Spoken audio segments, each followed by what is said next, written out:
Handicapper Steve here, handicapping the racing from Windsor Racecourse here on Monday. It is the 1st of May, 2023. Gonna look at the fifth race, the 429 from Windsor. But before I get on to that, remember to please follow me on Twitter at HorseRacingKid5 for more selections for race courses around the world. And also join me this week for my Kentucky Oaks and Derby preview, and also for my 2000 Guineas preview. It's an excellent week of racing, so I hope you join me for that. Also, Belmont opening day on Thursday. Can't wait for that. Hopefully I can head out to Belmont this weekend. But let's look at the fifth race, 429 from Windsor. It is the Sky Sports Racing Sky 415 handicap. It's Class 4 handicap going for a $13,000 purse. Race for 4-year-olds and upwards. Horses rate 61 to 80. 6 horses are going 2,000 meters or a mile and a quarter on the turf course. My top selection, I'm going to go take the 2-horse Fast Steps. Let's go 2-4-1 in your TriCast trifecta.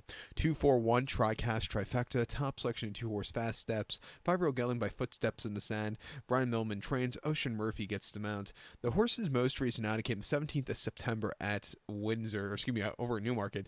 Mile and 8th in a Class 4 amateur handicap, and the horse finished 13th by 13 lengths that day. Very high weight of 156 pounds. Of course, it was with amateurs, but this horse just was under the drive and never excelling with the heavy weight there. It wasn't a recipe for success.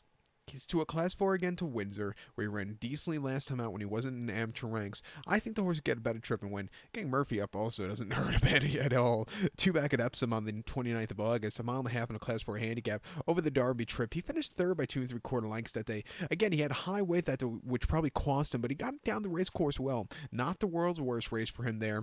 And then prior to that, he ran on the 4th of August Sandown, a mile and a quarter Class 4 amateur handicap, winning by 2, speed from the inside. He just quickened up nicely and went away with it on the fast ground. He's not going to see fast ground today. He's going to see ground with it given it, but I think he'd get the job done. His most recent race here on the 13th of June wasn't bad at all over the mile in a Class 4 handicap. The last time he wasn't in the amateur ranks, he finished third by 2 1/4 lengths, and he was traveling decently. He needs something more late, but nothing bad about that race. Coming here, I think he's loaded. I think the 4-horse Richard P. Smith is your second likeliest winner. He needed the race last time out at Red Car 2 weeks ago over the mile and a quarter in that handicap. He just kind of hit the wall there.